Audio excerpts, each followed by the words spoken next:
Hi everyone, so this video is a long time in coming, and it is about my trip to Hokkaido that I took just recently about a week ago. So the reason I went to Hokkaido is because there is the Yuki Matsuri Snow Festival up in Sapporo, which is a city in Hokkaido. My sister asked me this, what is the difference between Hokkaido and Sapporo? And think of Hokkaido as like a state, and then Sapporo is the capital. Well, we'll just put it that way. Anyway, so I went to Yuki Matsuri, or Snow Festival, and it's amazing. They had huge ice sculptures that were really well sculpted, and in all sorts of shapes. Anything from like a bear, to a fish, to a flying squirrel, to a boat, things like that. But I think the coolest ice sculptures, in my opinion, were the ones that had something in them. There were a couple that had frozen seafood in them, like frozen crabs and frozen starfish and frozen fish in the actual ice sculpture, so that was pretty cool. And then the big exhibit is at a place called Odori Koen, or Odori Park, and the exhibits for the snow festival, like actual snow structures, are huge. Some of them are really huge. There were at least 3 or 4 that I would say were about 20 feet high and about 30 to 40 feet wide. Really, I mean, it looked like a model, a replica of a building in snow. And I think my favorite one, though, I'll show you guys a picture of it. It's called the Picture of Issei Jingu, and it's a story in Japanese mythology, though I don't quite remember it. Issei is a goddess in Shinto, I believe, and there's some story behind it, but you'll have to look it up because I don't know it. In terms of the events, the Snow Festival's nice, but if you're going to Sapporo, it's not the only thing worth seeing. I took 3 side trips. One was to a place called Otaru, which is close to Sapporo, maybe about 30 minutes away.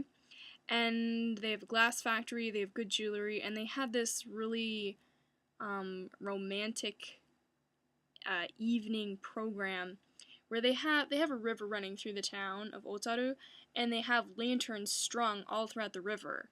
So at night you can see them in the river. It's quite nice. And they had their own little small snow festival of carvings and really cool candles. I'll show you a picture or two of those. Another side trip I went to was the chocolate factory. It's a famous chocolate factory throughout all of Japan, and it's called Shiroi Kobito, I think. Any knowledgeable English friends or Japanese friends, correct me on that if need be.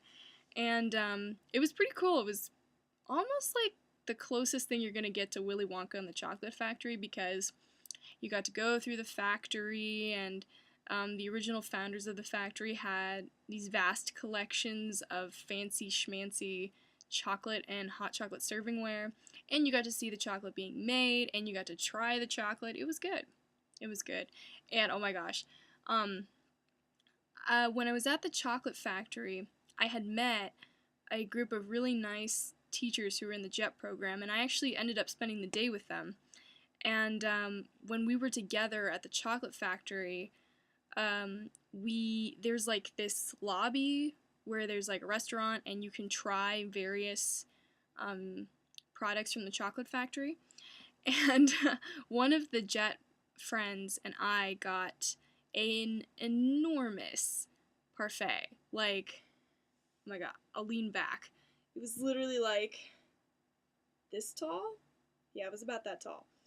And it was delicious.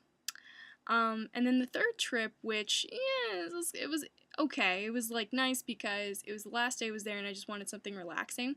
There is this park called Moerenuma Park. And I believe the first word, moere, is, it's not Japanese. I think it's the Ainu language. And Yeah, so that was nice. And I went snowshoeing in the park, so that was good. I forgot about this. A fourth side trip I went on was I went with a group of Waseda students who were also up in Sapporo, and I went to an historical rebuilding of a town that was in Hokkaido in both the Meiji and Taisho era, as well as an Ainu museum. That was interesting. Finally got to see what Ainus look like. They do not look Japanese.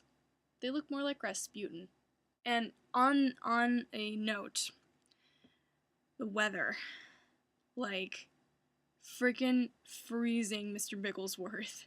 Every single day, this is what I wore: 2 coats, a scarf, mufflers, a hat, pants, shirt, socks to the knee, sturdy closed-toed shoes. Like, this weather is the type of weather I like to call bowling ball weather. And the reason is when you put so many clothes on you, you just feel unwieldy. You feel like a bowling ball, like you can barely get through the door. And if someone like shoved you ever so slightly, you would just go tumbling down. Yeah, it was that type of weather. Oh, and the hotel I stayed at. The hotel I stayed at was called Hotel Sunlight Sapporo. And it was about a solid 10 to 15 minute walk from the main Odori Park place. And I have to say it was okay. The heater was awesome in that hotel. It was one of those old-fashioned heaters where there's only low and medium setting, and low setting literally felt like 80 degrees or like 22 degrees Celsius. So that was awesome. And then in terms of, the space, it was quite small because it was a single room, and, in Japanese hotels, you're not paying for space, you're paying for services. And so I thought the hotel was pretty good considering its location and what it gave and whatnot. So yeah, that was nice. And on a final note, so this trip, I went alone. Like, fortunately, I met friends in Sapporo who, like, were happening to be there, but I don't think I would travel alone by myself in Japan a second time. It's weird. I never thought about this, but that trip was the first time I ever really traveled alone, and it's I don't know. I don't really. I don't think I care for it that much. I think, like, when you go on a trip, unless it's to maybe like some sort of resort where it's kind of like a spa type thing, unless it's that, you should spend it with people. So, next time I travel domestically in Japan, definitely going to have friends with me. And that concludes Hokkaido, and I'll attach a few pictures at the end of this video.